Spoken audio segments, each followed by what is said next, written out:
Hello guys, कैसे हैं आप लोग। मैं उमित तलडा, आपका फ्रेंड फिलोसोफर एंड गाइड। स्वागत है आपका मेरे यूट्यूब चैनल पे। आप देख रहे हैं एमसीक्यू सीरीज और हम पढ़ रहे हैं एफएम एसएम की एमसीक्यू सीरीज। और आज है सर डे 10। ठीक है, ठीक है। और आज हम पढ़ने वाले हैं चैप्टर 8 एंड 9। ठीक है, चैप्टर 8 एंड 9 दोनों चैप्टर एक ही वीडियो में हम आज करेंगे। मतलब आज हमारा एफएम पूरा कंप्लीट हो जाएगा और नेक्स्ट पार्ट से डे 11 से हम स्टार्ट करेंगे स्ट्रैटेजिक मैनेजमेंट। स्ट्रैटेजिक मैनेजमेंट पूरा का पूरा थ्योरी है सर, बहुत फास्ट हो जाएगा। ठीक है, तो बने रहें, अच्छे से पूरे सीरीज देखें, पूरा फ़ायदा लें मेरी मेहनत का, और साथ साथ में मेहनत करके आपको अच्छे मार्क्स लाने हैं। ठीक है, चलिए स्टार्ट करें। वीडियो लाइक कर देना फटाफट, वीडियो लाइक कर देना। चलिए स्टार्ट करें। Chapter 8 security analysis. आ जाओ। Which of the following is an example of systematic risk in stocks. ठीक है, चार आपके पास ऑप्शंस हैं, इनमें से कौन सा सिस्टमैटिक रिस्क है वो आपको आइडेंटिफाई करना है। ठीक है, नंबर 1 कंपनी स्ट्राइक, ये तो एक सिंगल कंपनी का है, मतलब ये अनसिस्टमैटिक रिस्क है। फिर है इंडस्ट्रियल रिसेशन, बराबर, पूरे कंट्री को ये अफेक्ट करता है। इंडस्ट्रियल रिसेशन मतलब पूरी इकोनॉमी स्लो डाउन हो जाती है और इसीलिए ये आपका एक सिस्टमैटिक फैक्टर है। ठीक है, बाकी भी पढ़ लेते हैं। Unexpected entry of a new competitor in the market. ठीक है, ये ग्लोबल नहीं है, ये मैक्रो नहीं है। ठीक है, ये माइक्रो है कि आपकी फील्ड में आप कोई नया कॉम्पिटिटर आ गया है, तो ये सबको अफेक्ट नहीं करता। It's a unsystematic risk. ठीक है, फिर है bankruptcy of a major supplier. ठीक है, ये भी सबको अब मतलब एक तरीके से इंपैक्ट नहीं करता, ये भी एक अनसिस्टमैटिक फैक्टर है, माइक्रो फैक्टर है। ठीक है, तो एक ही मैक्रो फैक्टर है, यानी कि इंडस्ट्रियल रिसेशन पूरे कंट्री को अफेक्ट करता है, पूरे इकोनॉमी को अफेक्ट करता है और हर इंडस्ट्री को अफेक्ट करेगा। ठीक है, फिर है question number 2, treasury bills are issued by. बोलो, ये आपने सेबी में भी पढ़ा होगा। बोलो, टी बिल्स, ट्रेजरी बिल्स कौन इशू करता है सर? वो इशू करता है सेंट्रल गवर्नमेंट। ठीक है, थ्रू आरबीआई इशू करेगा, लेकिन इशू कौन करता है, फंड कौन रेज करता है? Central government. ठीक है, आगे बढ़ते हैं। फिर है an equity share with beta greater than unity. ठीक है, यूनिटी का मतलब होता है 1, जब बीटा 1 होता है उसको कहते हैं यूनिटी। ठीक है, और मार्केट का बीटा क्या होता है? 1। ये भी आपने पढ़ा होगा, शायद इस पे भी क्वेश्चन आया होगा। तो मार्केट का भी बीटा 1 ही होता है, और अगर आपका बीटा, आपकी सिक्योरिटी का बीटा 1 है, मतलब आपका रिस्क और मार्केट का रिस्क इक्वल है। ठीक है, तो उसको कहते हैं यूनिटी। तो अगर वो बीटा यूनिटी से ज्यादा है, क्या लिखा है? बीटा यूनिटी से ज्यादा है, तो इसका क्या मतलब होता है कि जितना भी मार्केट फ्लक्चुएट होगा उससे ज्यादा फ्लक्चुएशन आपके स्टॉक में आएगा, मतलब आपका स्टॉक एग्रेसिव स्टॉक कहा जाएगा। ठीक है, तो डिफेंसिव स्टॉक वाले ऑप्शन तो आएंगे ही नहीं। डिफेंसिव स्टॉक में क्या होता है? बीटा लेस देन 1 होता है। ठीक है, तो एग्रेसिव में भी दो दो ऑप्शन है। बी में लिखा है because it is expected to increase more than the market increase. ठीक है, ये सही लग रहा है कि मार्केट इंक्रीज जितना भी रहा उससे ज्यादा इंक्रीज आपके स्टॉक में एक्सपेक्टेशन रहेगा कि वो ज्यादा इंक्रीज होगा। और डी में लिखा है because it is expected to decrease more than the market increase. ठीक है, वर्ड्स गलत है, आपको दिख रहा है, एरर दिख रही है। यहां डिक्रीज लिखा है, यहां इंक्रीज लिखा है, सेम डायरेक्शन में मूवमेंट होता है। ठीक है, यहां उल्टा मूवमेंट दिया है कि आपका सिक्योरिटी ज्यादा डिक्रीज होगा जब मार्केट इंक्रीज होगा, तो ये गलत है। ठीक है, तो सही आपका ऑप्शन क्या है? बी, कि आपका स्टॉक एग्रेसिव स्टॉक है और वो ज्यादा इंक्रीज होगा जब आपका मार्केट इंक्रीज होगा। ठीक है, सेम डायरेक्शन में होना चाहिए और मोर होना चाहिए, सेम डायरेक्शन में होना चाहिए और मोर होना चाहिए, तब हम बोलेंगे कि बीटा मोर देन 1 है। आगे बढ़ते हैं। फिर है question number 4, risk aversion of investors can be measured by. सबसे पहले रिस्क एवर्जन होता क्या है? रिस्क एवर्जन ये आपने काफ़ी थेरीज में पढ़ा होगा। ये नॉर्मली अजम्पशन होता है कि normally investors are risk averse, मतलब वो रिस्क नहीं लेना चाहते, रिस्क लेने की उनकी इच्छा नहीं है, और वो रिस्क तब भी लेंगे जब उनको प्रीमियम मिलेगा। जब आप एक्स्ट्रा रिटर्न दोगे तभी वो रिस्क लेंगे, और जब तक आप एक्स्ट्रा रिटर्न नहीं दे रहे हो तो वो रिस्क नहीं लेंगे। ठीक है, तो कैसे मेजर कर सकते हैं? पहला है risk free rate of return, second है market rate of return, third है variance of return from a security जिसका इसमें कोई लेना देना नहीं है, और डी है difference between market rate of return and the risk free rate of return. बोलो क्या आना चाहिए? डी आना चाहिए, बराबर। इसी को आप क्या कहते हो एक्चुअली? अगर आपको CAPM मॉडल आता होगा तो ये difference between market rate of return and risk free rate of return, इसी को आप क्या कहते हो? इसी को हम कहते हैं risk premium, market risk premium. ठीक है, तो रिस्क प्रीमियम के लिए ही इन्वेस्टर्स रिस्क लेंगे, और कितना रिस्क एवर्स हैं वो प्रीमियम के हिसाब से डिसाइड होता है। अगर आपको बहुत ज़्यादा प्रीमियम ऑफर करना पड़ता है रिस्क लेने के लिए तो आप बहुत ही ज़्यादा रिस्क एवर्स हो। अगर आप कम रिस्क एवर्स हो तो कम प्रीमियम में भी मान जाओगे। तो आप कितने रिस्क एवर्स हो वो आपके प्रीमियम से डिसाइड होगा। ठीक है, तो डी ऑप्शन इसमें आना चाहिए, डी ऑप्शन आना चाहिए। आगे बढ़ते हैं, क्वेश्चन नंबर 5। क्वेश्चन नंबर 5 आ जाओ, प्रैक्टिकल है, होल्डिंग पीरियड रिटर्न पे है। ठीक है, बहुत ही सिंपल क्वेश्चन है, बॉन्ड का क्वेश्चन है। ठीक है, ध्यान दो। एन इन्वेस्टर परचेसेस 8% बॉन्ड, 8% क्या है ये? Rate of interest, having a face value of 1000। ठीक है, ध्यान देना है, 100 नहीं है, 1000 है। And maturity of 5 years for 900। ठीक है, 900 में आपने परचेस किया है, 5 ईयर्स का वो बॉन्ड है, 5 ईयर्स का बॉन्ड है। ठीक है, फिर आपने देखो बेचा कब है, ये आपको ध्यान देना है बस। अ ईयर लेटर, एक ही साल में आपने बेच दिया है, मतलब आपका होल्डिंग पीरियड 1 ईयर था। वो इंस्ट्रूमेंट भले 5 साल का होगा, उससे कोई फर्क नहीं पड़ता, आपने कितना समय होल्ड किया दैट मैटर्स मोर। तो आपने एक साल में बेच दिया तो आपका होल्डिंग पीरियड एक ही साल है, तो आपका रिटर्न ऑटोमेटिकली एक साल का ही होगा। ठीक है, चलो, तो आपने बेचा 960 में, 900 में खरीदा, 960 में बेचा, तो आपका प्रॉफिट हो गया। और एक और रिटर्न इसमें होता है, यानी कि रेगुलर इंटरेस्ट। ठीक है, बॉन्ड है तो आपको रेगुलरली इस पे क्या मिला होगा? एक साल का इंटरेस्ट मिला होगा। तो टोटल गेन में दो पार्ट्स होते हैं, एक है करंट रिटर्न, एक है capital return. Current return, capital return. Current return bond के केस में क्या होगा? इंटरेस्ट। कैपिटल रिटर्न कैसे निकालते हैं? Selling price minus purchase price, selling price minus purchase price. ठीक है, क्योंकि इसका ड्यूरेशन पूरा एक साल है तो आपको बेस को एडजस्ट करने की जरूरत नहीं। 3 महीने का होल्डिंग पीरियड होता तो फिर उसको बाद में रिटर्न को एनुअलाइज करना पड़ता है, आए ख्याल में? एनुअलाइजेशन होता है, पर यहां आपका होल्डिंग पीरियड ऑलरेडी 1 ईयर है, तो जो भी रेट ऑफ रिटर्न आप निकालोगे वो डायरेक्टली एक साल का ही होगा। चलिए बोलो, होल्डिंग पीरियड गेन, इंटरेस्ट यानी current return plus capital return कैसे आएगा? Selling price minus purchase price. आपका इन्वेस्टमेंट कितना है? Purchase price into 100। बोलो इंटरेस्ट कितना आएगा? 1000 इंटू 8%, तो वो आएगा 80, plus selling price 960 minus cost 900 whole divided by cost 900। बोलो कितना आएगा? बोलो 960 minus 900, 60, 60 plus 80, 140, 140 divided by 900 into 100, तो ये आ गया 15.55%। 15.55% आ रहा है?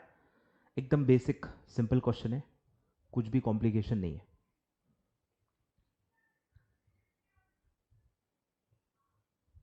बढ़े आगे? ठीक है, चलिए बोलिए sir, which of the following does not contribute to systematic risk? इनमें से कौन सा सिस्टमैटिक रिस्क नहीं है? Number 1, change in interest rates, systematic factor है, इंटरेस्ट रेट पूरे कंट्री के लिए होते हैं। Change in level of government spending, ये भी मैक्रो फैक्टर है, सबको अफेक्ट करेगा। Emergence of a new competitor, बराबर, ये ऊपर ही पढ़ा हमने कि ये अनसिस्टमैटिक रिस्क है। Emergence of a new competitor, तो ये माइक्रो फैक्टर है, सबको पूरे इकोनॉमी को अफेक्ट नहीं करता, सारे प्लेयर्स को अफेक्ट नहीं करता, तो ये सिस्टमैटिक रिस्क नहीं है, और वही पूछा है। ठीक है, फिर है चेंज इन इंडस्ट्रियल पॉलिसी, वो भी हमने पढ़ा कि वो तो है ही सिस्टमैटिक रिस्क। ठीक है, तो बाकी तीनों सिस्टमैटिक रिस्क है, interest rates, level of government spending या गवर्नमेंट पॉलिसी जो भी कहो, चेंज इन इंडस्ट्रियल पॉलिसी, तीनों के तीनों सिस्टमैटिक रिस्क है। सिर्फ एक ही सिस्टमैटिक रिस्क नहीं है, that is emergence of a new competitor. ठीक है, आगे बढ़ते हैं, ये भी बहुत बढ़िया क्वेश्चन है, आ जाओ। Which of the following investment decisions is required to be taken for a stock if its intrinsic value is greater than market value? बोलो क्या सिचुएशन है? Intrinsic value is greater than market value. बोलो क्या होगा? Intrinsic value मतलब जो हमारे हिसाब से उसकी रियल वैल्यू है, ट्रू वैल्यू जो हमारे हिसाब से है, वो होता है इंट्रिंसिक वैल्यू। और मार्केट वैल्यू का मतलब है अभी वो कितने में उसका सेलिंग चल रहा है या ट्रेडिंग कितने में चल रहा है, कितने में उसका भी करंट वैल्यूएशन है।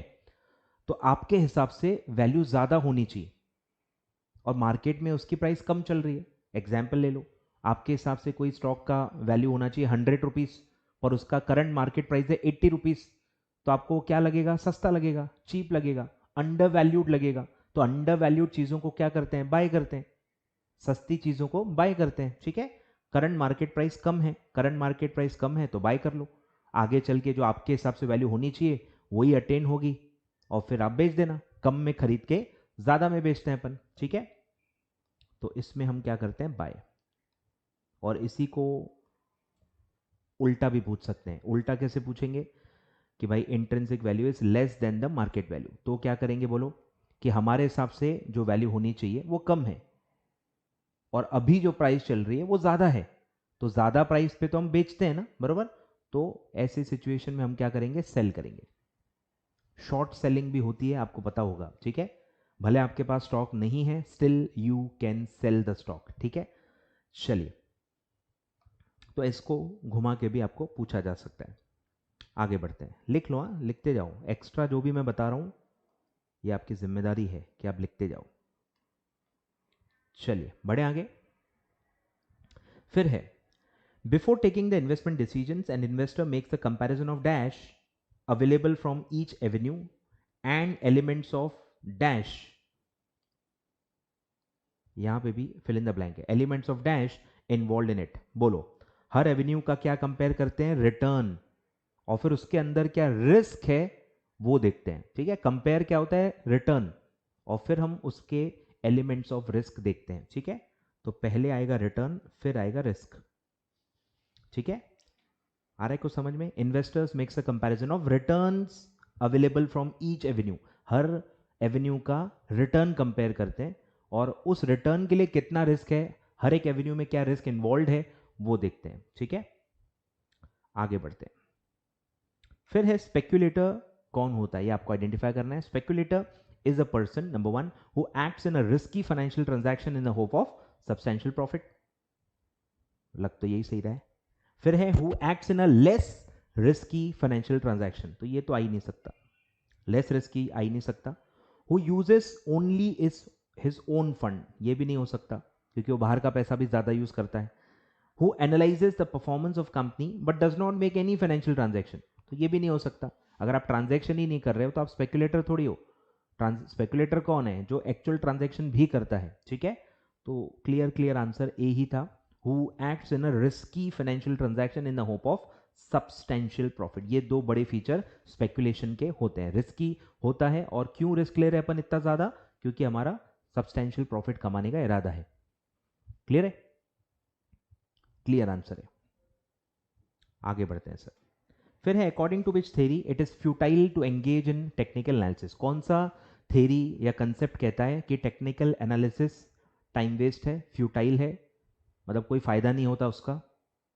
तो ये कौन सी थेरी कहती है? ये कहती है रैंडम वॉक थेरी। ये कहती है रैंडम वॉक थेरी, क्योंकि रैंडम वॉक थेरी क्या कहती है कि हर प्राइस जो आएगा, फ्यूचर जो भी प्राइस होगा शॉर्ट टर्म में, वो हमेशा रैंडम होता है, आप उसको प्रेडिक्ट नहीं कर सकते। पास प्राइजेस पे वो डिपेंडेंट नहीं होता, इसलिए टेक्निकल एनालिसिस करके पास को ट्रेंड को एनालाइज करके कोई फायदा नहीं है। शॉर्ट टर्म में जो भी प्राइस है, फ्यूचर प्राइस है, वो हमेशा रैंडम ही होती है। ठीक है, आगे बढ़ते हैं। Question 11, which of the following statement defines efficient market. बोलो एफिशिएंट मार्केट का मतलब क्या है? ये एफिशिएंट कैपिटल मार्केट हाइपोथेसिस में आपने पढ़ा होगा। बोलो कि एफिशिएंट मार्केट का मतलब क्या है? कि जिसमें जितनी भी इंफॉर्मेशन अवेलेबल है वो प्राइस में रिफ्लेक्ट हो चुकी है, मतलब इंफॉर्मेशन सबको फ्रीली अवेलेबल है और उसका इफेक्ट जो है इंफॉर्मेशन के वजह से जो आप डिसीजन लेते हो वो उसका इफेक्ट प्राइस में आ चुका है। तो efficient market hypothesis clearly talks about the information और कितनी जल्दी वो प्राइस में रिफ्लेक्ट होती है, उसके हिसाब से आपकी मार्केट की एफिशिएंसी पता चलती है। ठीक है, तो क्लियर आंसर इसमें है इंफॉर्मेशन इज फुल्ली रिफ्लेक्टेड। ठीक है, एफिशिएंट तब होगा जब वो फुल्ली रिफ्लेक्टेड होगा इन द स्टॉक प्राइसेस। ठीक है, बाकी का कुछ खास लेना देना नहीं है। फुल्ली ऑटोमेटेड ये वो एफिशिएंसी का यहाँ वो मतलब नहीं होता है। एफिशिएंसी का मतलब क्या है, इंफॉर्मेशन कितनी जल्दी प्राइजेस में रिफ्लेक्ट होती है वो उसके बारे में है। ठीक है, फ्री एंट्री एग्जिट का भी कोई लेना देना नहीं है। मार्केट इज मॉनिटर्ड या मेंशन, पता नहीं क्या लिखा है, मॉनिटर्ड होगा बाय द रेगुलेशन अथॉरिटीज, इसका भी कोई लेना देना नहीं है। ठीक है, इंफॉर्मेशन के बारे में, इट्स अबाउट इंफॉर्मेशन और उसका प्राइस पे कितना इफेक्ट आ चुका है उसके बारे में ये होता है। आगे बढ़ते हैं, चलिए question number 12, dash focuses more on past price movements of firm stock than on the underlying determinants of the future profitability. बोलो, फ्यूचर प्रॉफिटेबिलिटी किस में देखते हैं अपन? प्राइमरी एनालिसिस में, फंडामेंटल एनालिसिस में, आए ख्याल में। और पास्ट प्राइस मूवमेंट्स हम किस में देखते हैं? टेक्निकल एनालिसिस में, आए ख्याल में। तो फंडामेंटल एनालिसिस का के बारे में होता है फ्यूचर अर्निंग देखो, ये करो वो सब करो, और पास्ट प्राइस मूवमेंट्स के हिसाब से प्रेडिक्शन जो लगाते हैं वो है टेक्निकल एनालिसिस। ठीक है, आगे बढ़ते हैं। Question 13, if markets are efficient then the security price provides. बोलो, अगर मार्केट आपके एफिशिएंट है तो आप कितना रिटर्न कमा सकते हो? ये भी एफिशिएंट कैपिटल मार्केट हाइपोथेसिस के ऊपर है। ठीक है, बोलो कि अगर मार्केट एफिशिएंट है, फुल्ली एफिशिएंट है, एफिशिएंट है मतलब फुल्ली एफिशिएंट ही मानेंगे, तो सिक्योरिटी आपको कितना कमा के देगी? Normal return. ठीक है, ये भी आपने पढ़ा होगा तो ही समझेगा कि अगर मार्केट एफिशिएंट है तो आप नॉर्मल रिटर्न ही कमा सकते हो। You can not beat the market, you can not earn higher return than the market provides. ठीक है, आगे बढ़ते हैं। अब है प्रैक्टिकल क्वेश्चन, बहुत ही इजी है। ठीक है, बोलो, standard deviation of market return is 15%, the return of stock is 25%, return दिया हुआ है इसमें। रिस्कलेस रेट ऑफ रिटर्न यानी risk free rate of return है 5%, the risk premium of stock S is X is. बोलो, तो ये तो बेसिक फॉर्मूले पे है। बोलो, expected return is equal to R F plus risk premium, risk free return plus risk premium. बोलो, आपका एक्चुअल रिटर्न दिया हुआ है, एक्सपेक्टेड रिटर्न जो है 25%, रिस्क फ्री रेट भी दिया है 5%, तो आपका रिस्क प्रीमियम कितना होगा? ये तो बहुत ही बचपन क्वेश्चन आ गया। बोलो, risk premium is equal to 25 minus 5%, तो वो आएगा 20%। ठीक है, ऐसा क्वेश्चन शायद अब दोबारा नहीं आएगा, इतना इजी क्वेश्चन। ठीक है, चलिए, आया सबका? बीटा बीटा ये सब यूज करना ही नहीं है। बेसिक जो दो पार्ट्स होते हैं CAPM के फॉर्मूले में, उस पे ही क्वेश्चन है, ओवरऑल क्वेश्चन है। आगे, in dash the future earning capacity is predicted with the help of accounting ratio. बोलो, वैसे तो ये फंडामेंटल एनालिसिस में किया जाता है, पर फंडामेंटल एनालिसिस के अंदर जो आप करते हो ना, उसमें आइडेंटिफाई करना है आपको। तो टेक्निकल एनालिसिस तो आएगा ही नहीं क्योंकि ये फंडामेंटल एनालिसिस में होता है। उसके जो तीनों टाइप्स होते हैं या स्टेप्स होते हैं वो आपको ऑप्शन में दिए हैं, industry analysis, economic analysis, company analysis. तो किस में आप फ्यूचर अर्निंग कैपेसिटी जज करते हो? तो वो आता है कंपनी एनालिसिस। क्योंकि इंडस्ट्री में तो आप इंडस्ट्री देखते हो, इंडस्ट्री का स्कोप, इंडस्ट्री का ग्रोथ, सब इंडस्ट्री में कितनी कंपटीशन है, सब कुछ। इकोनॉमिक में तो आप पूरे इकोनॉमी को एनालाइज करते हो। कंपनी के बारे में कोई भी एनालिसिस हो, फ्यूचर अर्निंग हो, ये हो, प्रमोटर्स हो, कुछ भी, कंपनी के बारे में अगर आप कोई भी चीज स्टडी कर रहे हो तो वो कहां आता है? Company analysis. ठीक है, तो क्लियर आंसर है कंपनी एनालिसिस। बढ़े आगे। अब एक प्रैक्टिकल है, ये भी एकदम बेसिक क्वेश्चन है, CAPM का बेसिक क्वेश्चन है। बोलो,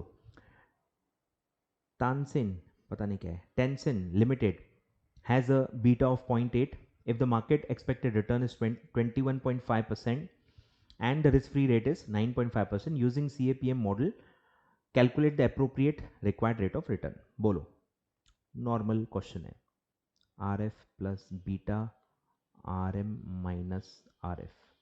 बोलो, RF कितना है? 9.5% प्लस बीटा 0.8, RM है 21.5% माइनस 9.5%। बोलो, ब्रैकेट निकालो पहले, 21.5 minus 9.5, that comes to 12, 12 into 0.8 that comes to 9.6, 9.6 plus 9.5 तो वो आएगा 19.1%, 19.1%। ठीक है, एकदम सिंपल, एकदम बेसिक क्वेश्चन है, इसमें मुझे नहीं लगता किसी को कोई भी परेशानी होनी चाहिए, सारे नंबर्स प्रॉपरली दिए हुए हैं।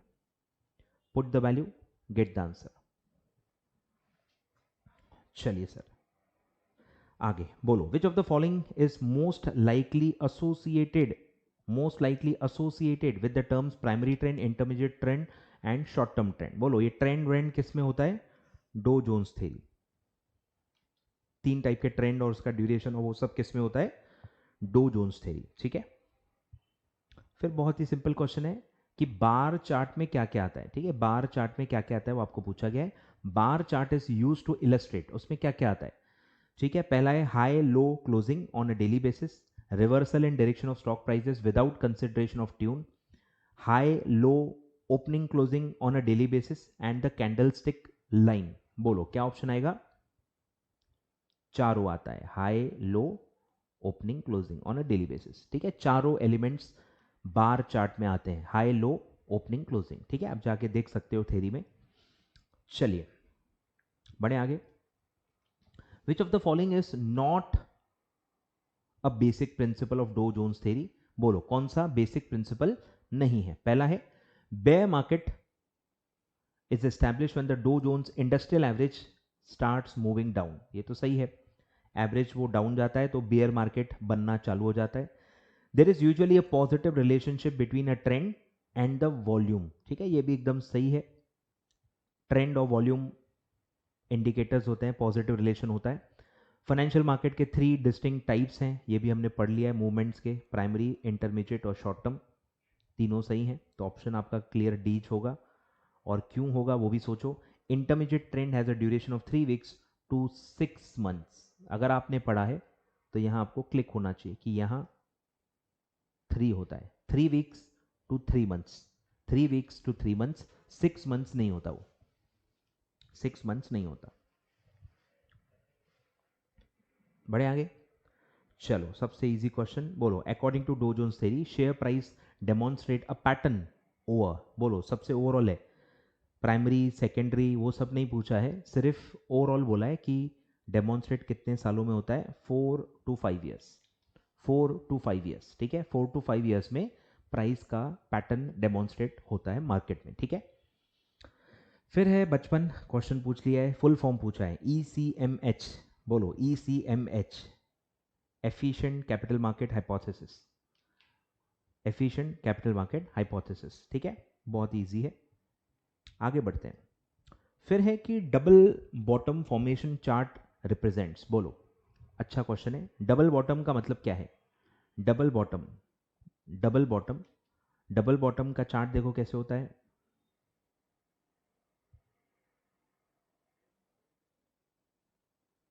ऐसा, 2 बार आप एक प्राइस हिट कर चुके हो और उसी को आप एक्चुअली क्या कहते हो? Support level. कि आपको सपोर्ट है, आप उसके नीचे नहीं जाओगे, उस प्राइस पे आपको सपोर्ट है, बार बार आप वो प्राइस तक आ रहे हो फिर ऊपर जा रहे हो, तो 2 बार अगर ऐसा हो गया है तो कंफर्मेशन हो जाता है कि वो सपोर्ट प्राइस है। और अब आप कहाँ जाओगे? ऊपर, ऊपर जाओगे मतलब बुलिश ट्रेंड।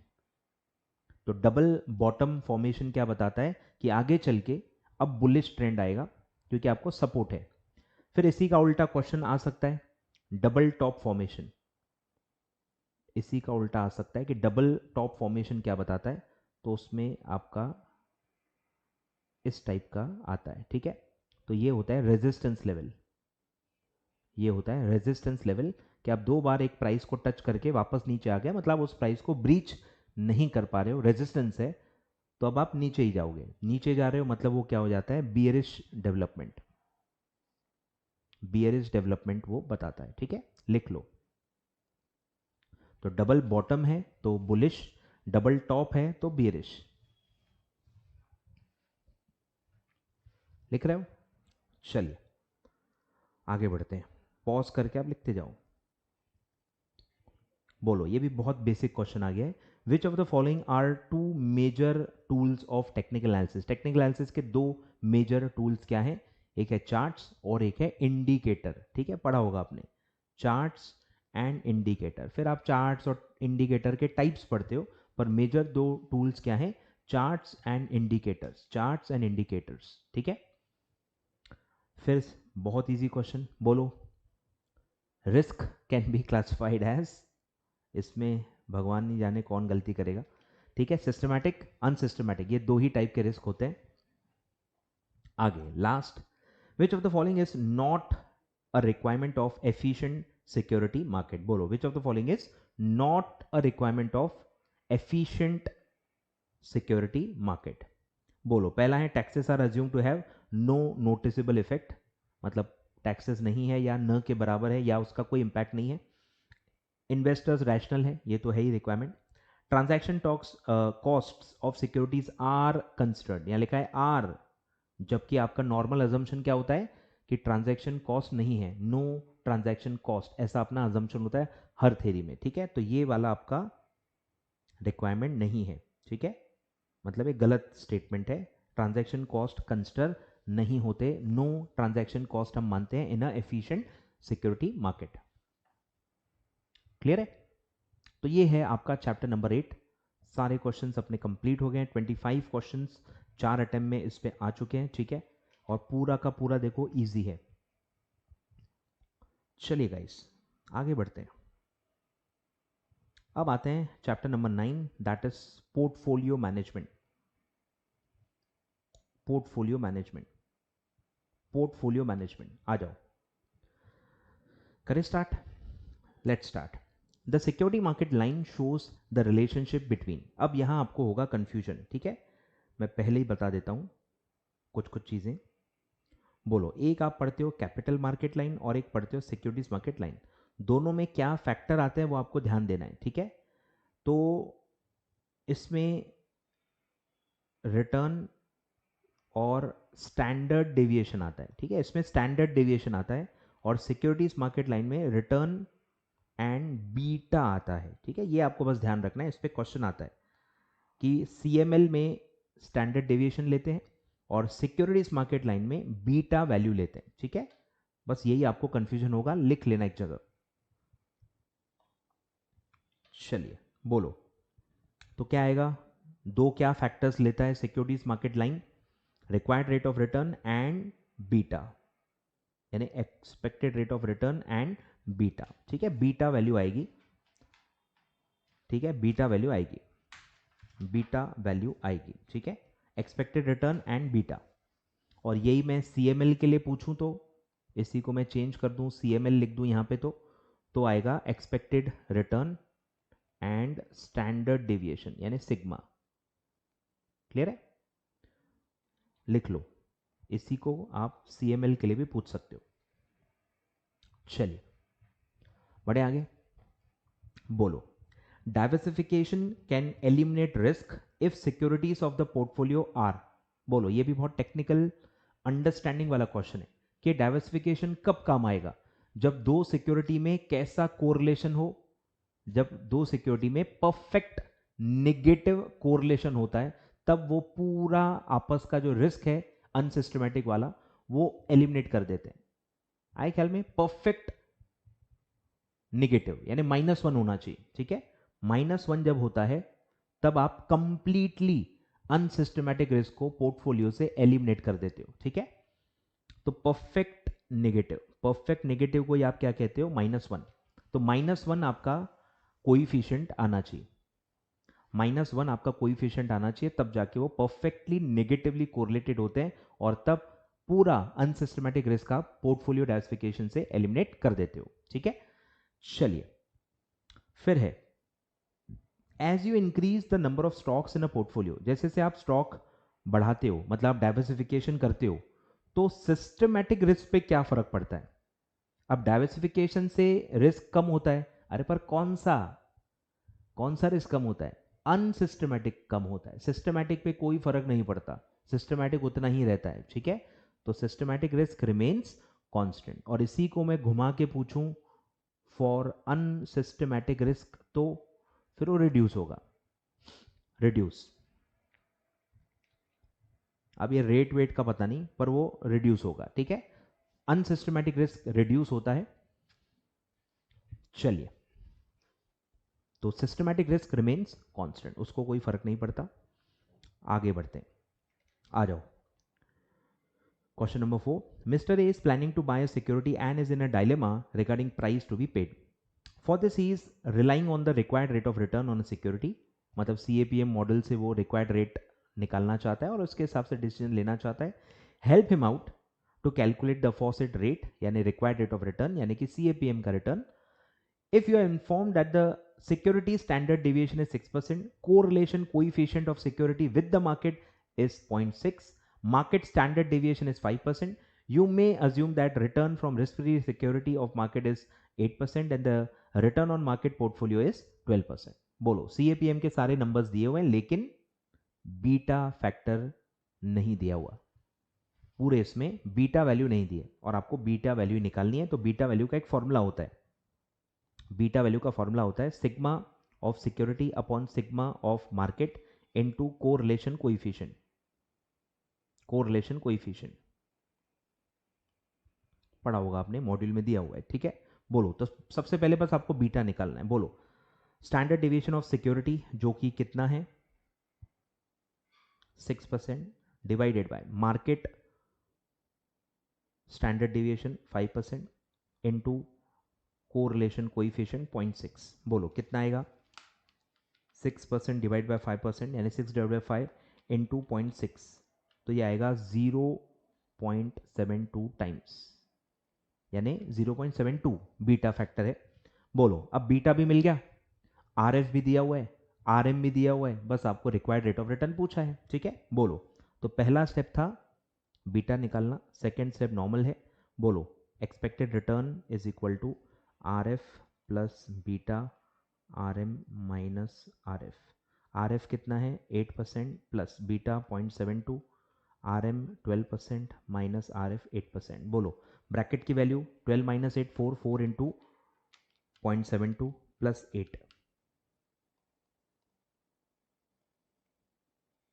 10.88%, 10.88%, ठीक है। ये फॉर्मूला नोट कर लो, सेल्फ स्टडी वाले बच्चे फॉर्मूला नोट कर लो, ये बीटा के लिए फॉर्मूला है, आपको आगे भी यूज करना पड़ सकता है, ठीक है, नोट कर लो।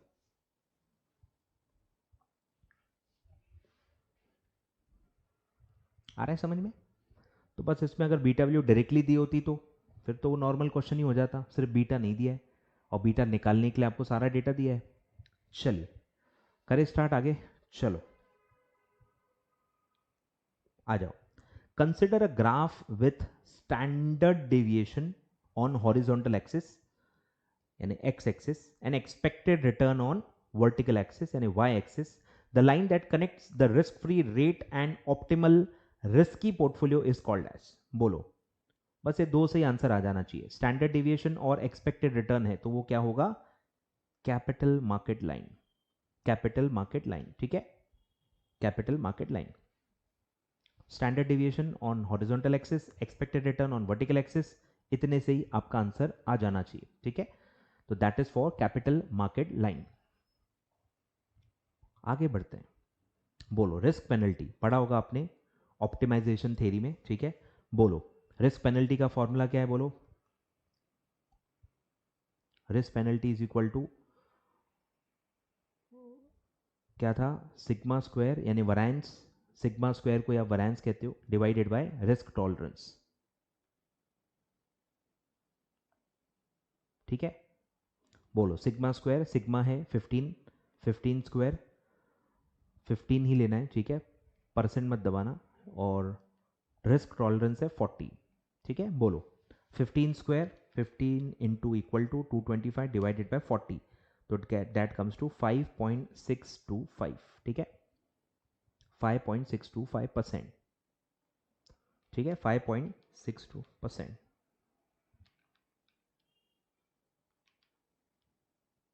चलो आ रहा है ख्याल में? तो आपने 15 ही लिया तो डायरेक्टली आंसर परसेंट में ही आएगा, अगर आप उसको 0.15 लोगे तो फिर इंटू 100 करना पड़ेगा, ठीक है। ये मैथमेटिक्स आपको हर जगह ध्यान रखना है, मैंने हर पार्ट में आपको ये बताया हुआ है, ठीक है। तो अगर आप डेसिमल में लेते हो तो आपको इंटू 100 करना पड़ेगा। निकाल के देख लो, मैं बता देता हूँ, कुछ कन्फ्यूजन हो सकता है बच्चों को। 0.15 का स्क्वायर लो, 0.15 इंटू इक्वल टू, तो ये आ गया 0.0225 डिवाइडेड बाय 40, तो आपका आंसर आएगा 0.0005625। इसको करो इंटू 100, ठीक है, तो वो 0.05625 आएगा, मतलब ये 5.625% होता है, ठीक है। तो बेटर है ये सब में जाओ ही मत, 2 बार 100 से क्यों मल्टीप्लाई किया, ये सब आपको कंफ्यूजन आएगा ही आएगा, इसलिए बेटर है 15 लो बस, ठीक है, 15 लो और डायरेक्टली जो आंसर आएगा वो आप परसेंटेज में मान सकते हो, ठीक है। सबसे बेस्ट वही है, सबसे बेस्ट वही है, ठीक है। चलिए बढ़ते हैं आगे, मतलब इजी चीज़ को कॉम्प्लिकेट नहीं करते हैं जस्ट बिकॉज हमको मैथ्स नहीं आता, सिंपल है, ठीक है। जो भी स्टैंडर्ड डेविएशन है उसको square low divided by rest tolerance, इसमें और कुछ है ही नहीं, इसमें और कुछ है ही नहीं, ठीक है, सिंपल है। आया ऐसा का ऐसा तो बहुत इजी है, बस फॉर्मूला याद रखना, ठीक है, फॉर्मूला याद रखना। चलिए आगे बढ़ते हैं। विच of the following is the equation for security market line, बोलो। सिक्योरिटी मार्केट लाइन का आपको पूछा है, तो आई थिंक सी है, सी है, ठीक है, चेक कर लेना एक बार, सी ऑप्शन मुझे लग रहा है, R F plus beta R M minus R F,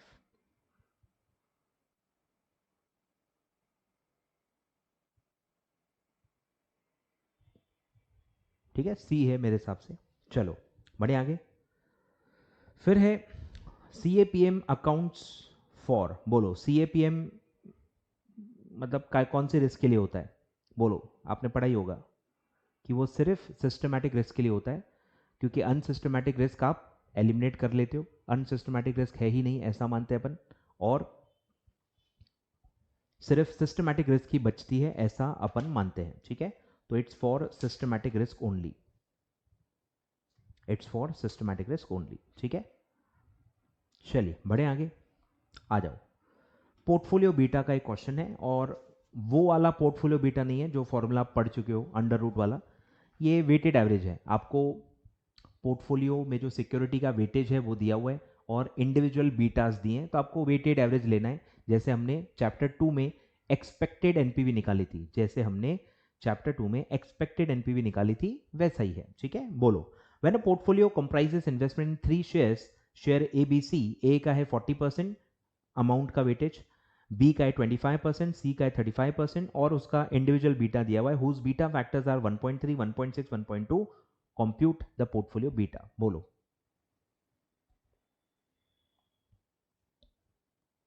1.3 into उसका वेटेज 40% यानी 0.4, 1.6 इंटू 25% मतलब 0.25, 1.2 इंटू 0.35, बोलो सबको इंडिविजुअली निकालो, M plus M plus M plus M R C, बोलो 1.3 into 0.4 M plus, 1.6 into 0.25 M plus, 1.2 into 0.35 M plus M R C, M R C दबाओ तो ये आ जाएगा 1.34, 1.34, ठीक है, M plus M plus M plus M R सी,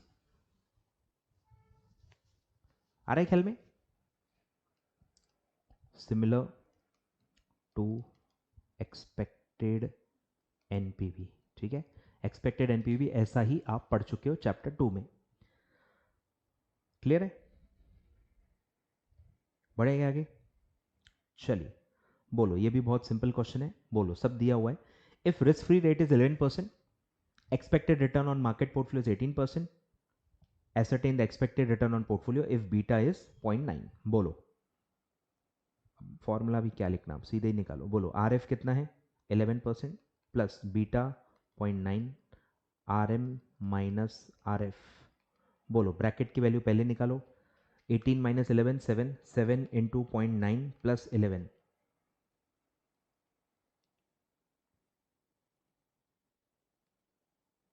17.3%, ठीक है, 17.3%, प्लेन क्वेश्चन है बिल्कुल। आगे बढ़ते हैं, अब ये थोड़ा अजीबोगरीब है, मैं शायद समझा ही नहीं पाऊंगा, ठीक है, तो मैं वैसे कट कर देता हूँ, ठीक है, कट कर देता हूँ। आंसर एक्चुअली है नॉट अफेक्टेड।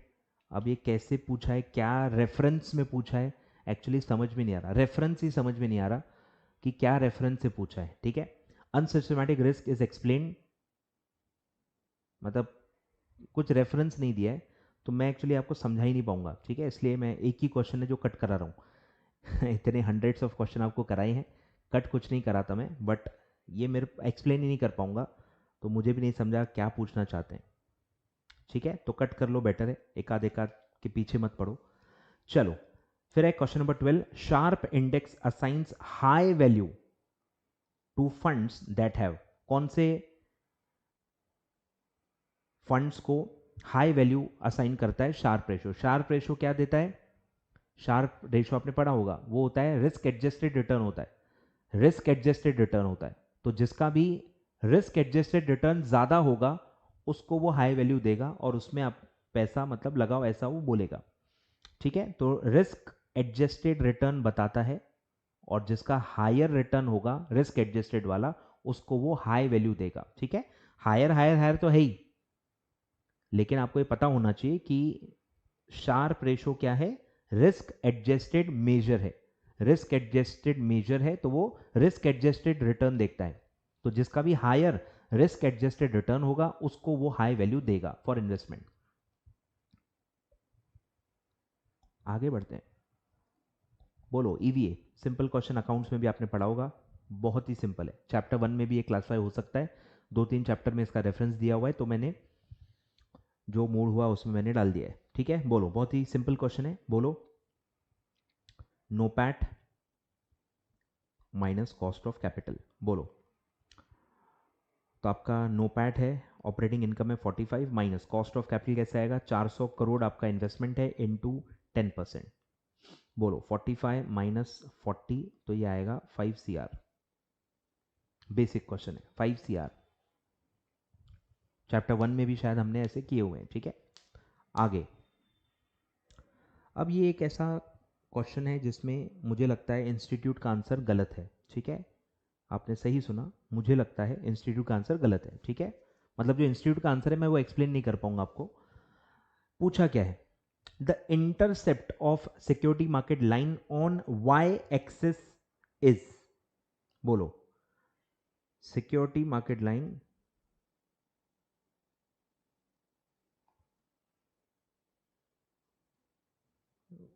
ठीक है, यहां बीटा होता है, यहां रिटर्न होता है। ठीक है, तो ये जो पॉइंट है इंटरसेप्ट ऑन वाई एक्सिस, इसको क्या कहते हैं, तो इसको बीटा कैसे कह सकते हैं, बीटा तो एक्स एक्सिस पे होता है ना भाई, वाई एक्सिस पे बीटा कहां से आया, तो वो जो पॉइंट है अगर मैं उसको बीटा के एंगल से देखूं भी तो बीटा वहां पे जीरो होता है, समझ में आ रहा है, यहां बीटा जीरो होता है। ठीक है, तो ये जो पॉइंट है जहां पे सिक्योरिटी मार्केट लाइन इंटरसेप्ट करती है वाई एक्सिस को, वो एक्चुअली रिस्क फ्री रिटर्न होता है। अगर आपने पढ़ा होगा तो आपको पता होगा। ठीक है, ये आरएफ होता है, ये आरएफ होता है, और ये जो है ऊपर का ये होता है रिस्क प्रीमियम। ठीक है, तो ये पॉइंट जहां पे वो इंटरसेप्ट होता है उसको एक्चुअली कहते हैं रिस्क फ्री रिटर्न। ठीक है, पर आपके आईसीएसआई मटेरियल में मतलब सजेस्टेड आंसर में बीटा दिया हुआ है। ठीक है, तो मुझे नहीं पता भाई, मैं क्या है हर चीज़ को जस्टिफाई कर करके मैं थक गया हूँ। ठीक है, तो मैंने अपना कंसेप्ट बता दिया भाई कि कंसेप्ट ऐसा है जहाँ पे वो पॉइंट टच होता है, इंटरसेप्ट होता है, वो पॉइंट होता है रिस्क फ्री रिटर्न, वो होता है रिस्क फ्री रिटर्न। ठीक है, आगे बढ़ते हैं। फिर ये मैंने बातों बातों में आपको बता दिया था, बोलो मार्केट का बीटा कितना होता है 1, मार्केट का बीटा कितना होता है 1, और रिस्क फ्री एसेट का बीटा कितना होता है 0। ठीक है, लिख लो, रिस्क फ्री एसेट अगर कोई है तो उसका बीटा कितना होता है 0। ठीक है, उसका बीटा होता है 0।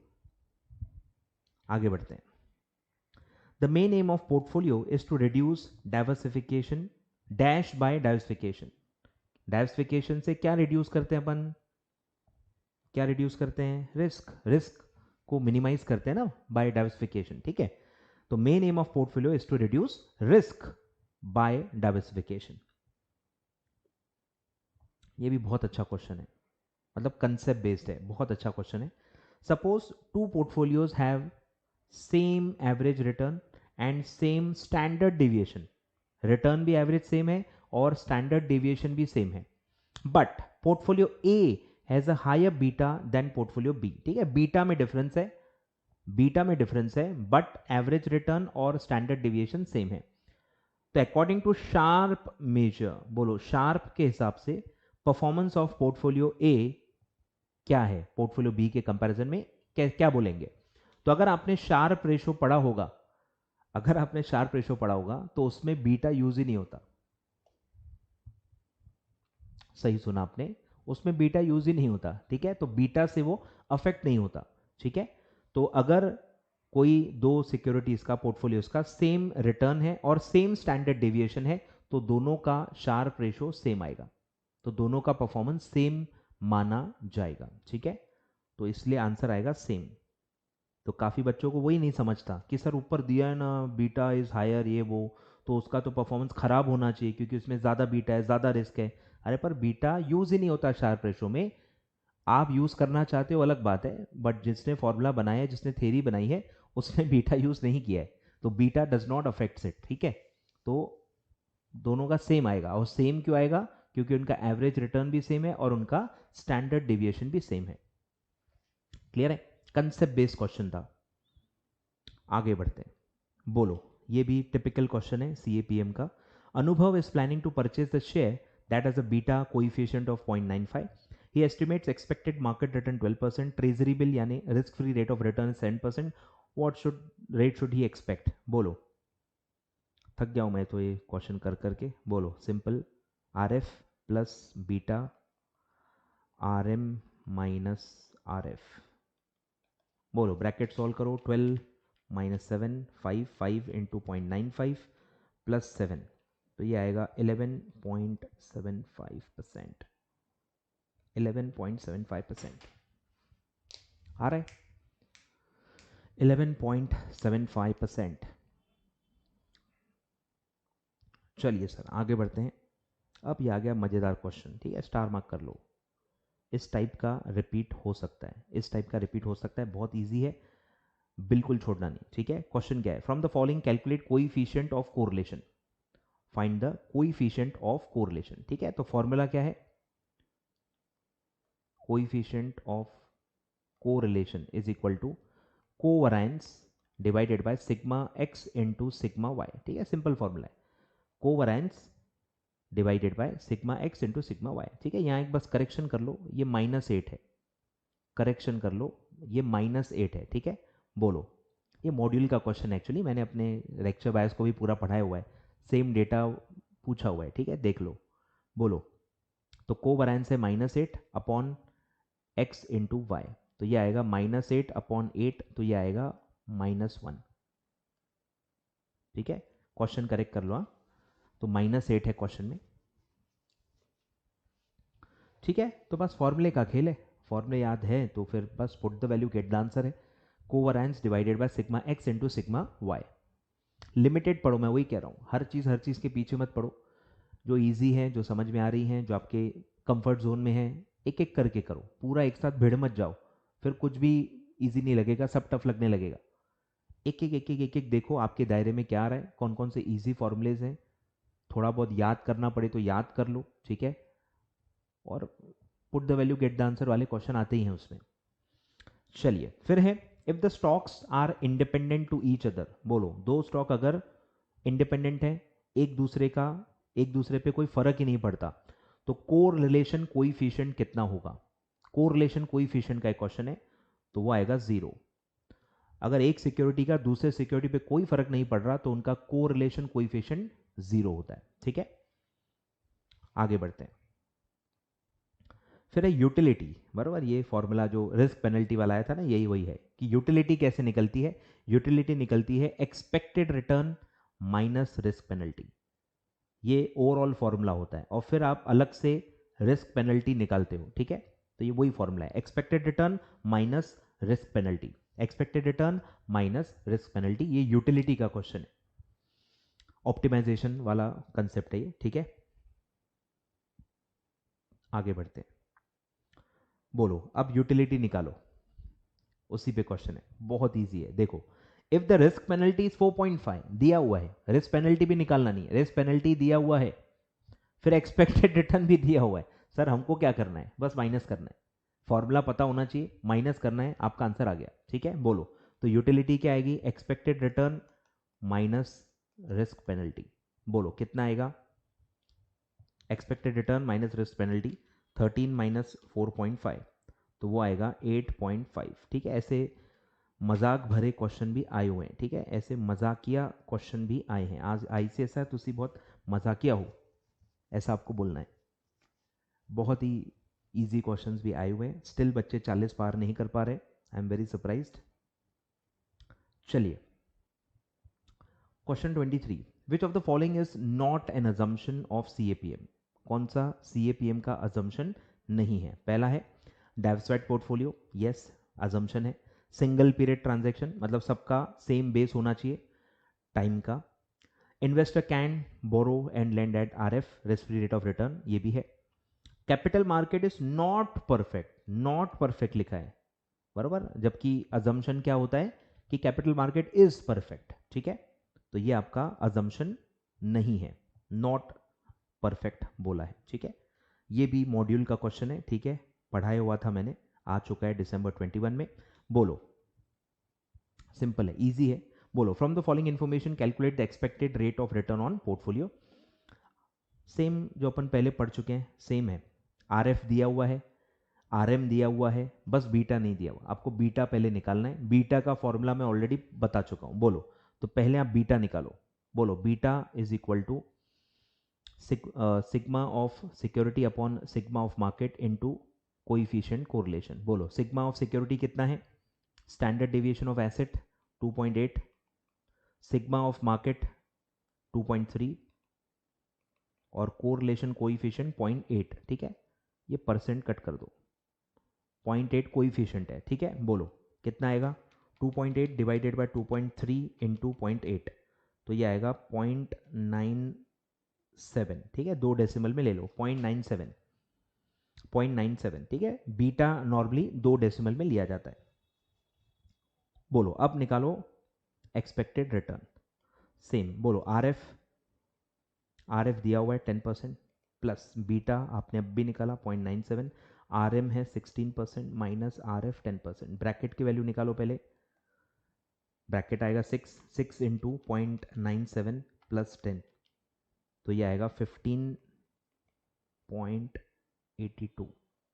क्लियर है, सेम टाइप है, सेम टाइप है, पूरा हम एक बार कर चुके हैं। तो फॉर्मूला आपको कौन सा याद रखना है, ये वाला, ठीक है। दूसरी बार हम जी सॉल्व कर रहे हैं। बोलो, बढ़े आगे, सेम है, कुछ भी नया नहीं है।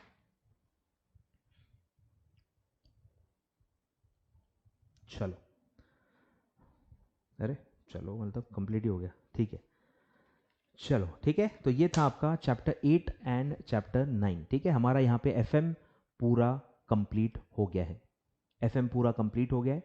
नेक्स्ट पार्ट से डे 11 से अब मैं SM स्टार्ट करूंगा, ठीक है। तो अच्छे से पढ़ के आए, अच्छे से पढ़ के आए, ठीक है। चैप्टर 11 एंड 12 मैं नेक्स्ट पार्ट में कराने वाला हूँ, चैप्टर 11 एंड 12 मैं नेक्स्ट पार्ट में कराने वाला हूँ, तो अच्छे से चैप्टर 11 एंड 12 वीडियो देखने के पहले एक बार पढ़ लें, ठीक है। चलिए, thank you so much, video like ज़रूर कर देना, चैनल सब्सक्राइब कर देना, और भी बहुत सारे वीडियोस आने वाले हैं, ठीक है। Thank you so much.